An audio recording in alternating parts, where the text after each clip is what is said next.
Why will there be a second round? I'm sure there will be a second round. Let's wait for the results. Earlier in the day, the United Front for Saving Democracy and the Republic had brought together its members in Bamako, including those who boycotted the elections on Sunday. The closed-door meeting began to put together a joint strategy. The anti-putsch front is backing Soumaïla Cissé, who says he won in 7 of Mali's 8 regions. He is threatening to contest the results if Ibrahim Boubacar Keïta is declared the winner in the first round. There is talk of contesting because we know there was a lot of manipulation, a lot of unusual activity. Some people took to the streets shortly after the polling stations closed to proclaim a nationwide victory. This is irresponsible behavior. At campaign headquarters of Ibrahim Boubacar Keïta, workers were compiling results transmitted by delegates deployed around the country and abroad. IBK activists have been sending out messages with the term Takokel victory, a Bambara term that means first round. Could this be decided in the first round? We hope so. We have reasons to believe so. At the Territorial Administration Ministry, no figures have been put forth for the moment.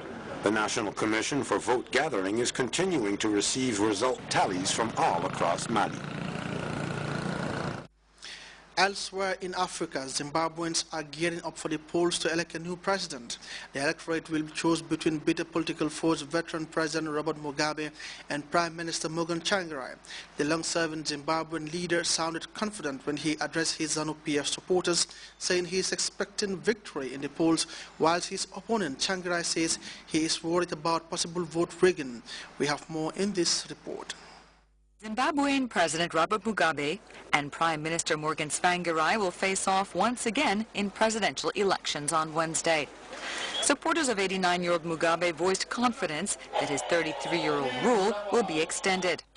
With the backing of state media, the military, and control of most other institutions, Mugabe remains the favorite. Never surprised that Zimbabwe is not collapsed under the heavy weight of sanctions. We don't collapse, we never collapse. 61-year-old Morgan Tsvangirai, a former trade unionist, will face Mugabe again. Like Mugabe, Tsvangirai drew huge crowds of supporters during the campaign, which wound down on Monday. This will be Tsvangirai's third run. Our freedom will never be complete until we throw away the shackles of bitterness. After all, this is done. I want President Mugabe to enjoy his retirement in peace and comfort of his homeland. Morgan Tsvangirai is confident but also worried about possible vote rigging. The international community shares his fears. The South African president made an appeal to his neighbors. I would say to the Zimbabweans, please have your elections in peace so that they can be declared free and fair. Olusegun Obasanjo, the head of the African Union Observers Mission, arrived in Zimbabwe this weekend. 60 observers are in the country to prevent what happened during the last presidential vote in 2008, which was marred by bloodshed. Tsvangirai was forced out of the race despite a first-round win. He stepped aside to avoid a civil war breaking out. Let's now join the Central Focus Office to see what Mother Nature has for us.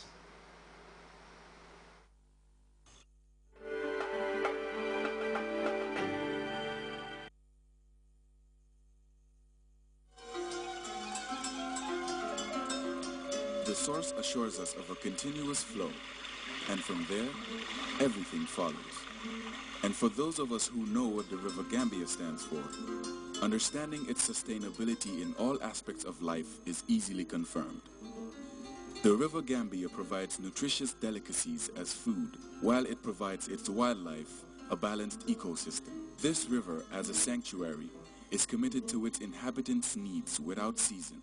And as you travel along, all these values are replicated in one company, Elton. Just like the River Gambia, leads in its commitment to values that matter most. Elton, championing the vision for a new generation.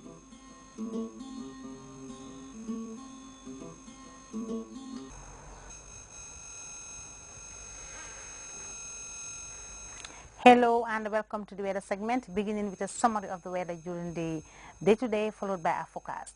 The Gambia this afternoon was generally partly cloudy, warm and intermittently sunny. For what next, let's start with a look at the satellite image captured at 16:30 hours, indicating the prevalence of medium level and rain-bearing clouds, particularly over the central part of the continent, with small systems sprouting over the southern part of Senegal and some parts of Guinea-Conakry. These systems are expected to develop further and will therefore affect parts of the Gambia in the hours to come. Tonight, we are expecting conditions of the Gambia to be humid and variably cloudy, with rain showers and thundery activities expected, particularly over the eastern part of the country. Tomorrow will begin with a humid and variably cloudy atmosphere, with chances of rain showers and thundery activities later in the day. And we are expecting winds to be mainly southwestern orientation, but generally light to moderate in speed. And morning temperature values will be 20 degrees Celsius over Greater Banjul areas, with 24 degrees Celsius over the West Coast region. We are expecting 23 degrees Celsius over the North Bank region. The rest of the Gambia will record 25 degrees Celsius tomorrow morning. Top temperatures will be 31 degrees Celsius over Banjul. We are expecting 32 degrees Celsius over the North Bank and the West Coast regions. The lower river region will record 33 degrees Celsius, with the upper river and the lower central river region rather expecting 34 degrees Celsius tomorrow afternoon. Low tides will be 0.7 meters at 10:37 a.m. and 0.6 meters at 11 minutes past 11 p.m. High tides will be 1.4 meters at 4:55 a.m. and at 6 minutes past 5 o'clock in the evening. The sun will rise at 6:46 and will set at 23 minutes to 8 o'clock. Thank you and good night.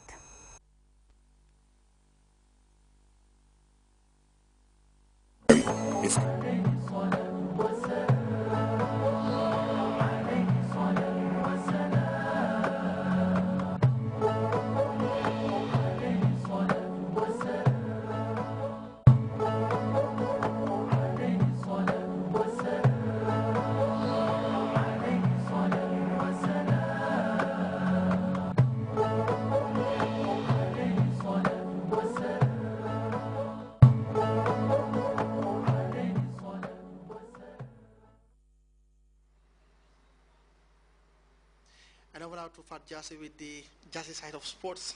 Thank you very much, Abubakar. Tomorrow is D-Day in Gambian football as stakeholders prepare to elect a new executive body to steer the affairs of the country's biggest sport for the next 4 years. Two candidates in Mustafa Kebe and Modu Musa go head-to-head in tomorrow's elective Congress to become the first president of the new Gambia Football Federation, while LMS Diallo now previews one of the most hotly contested elections in the history of Gambian football. Gambia Football Federation Congress is now just a matter of hours. Football stakeholders will Wednesday morning go into Congress to elect a new executive who will be responsible for administering Gambian football for the next 4 years. The July 31st Congress will also bring down the curtains on the normalization period and usher in a new era in Gambian football with a new executive at the helm of affairs. Since the disbanding of the former GFA back in the early 2012, Gambian football has been undergoing a normalization process for the last 16 months, a period that was largely characterized by controversy with bitter disunity among football stakeholders, which consequently left the country's biggest game in near turmoil. This has triggered numerous side effects from poor results on the pitch, with the national team failing to win a competitive match during this period, to a drastic drop in FIFA ranking from an enviable 53 position to 163. However, the normalizing committee will be leaving a constitution some believe is the way forward for Gambian football, but there are those that have a different opinion. But whatever view one might have, one thing is certain: come tomorrow, the normalization committee will be consigned to history and a new page will be opened.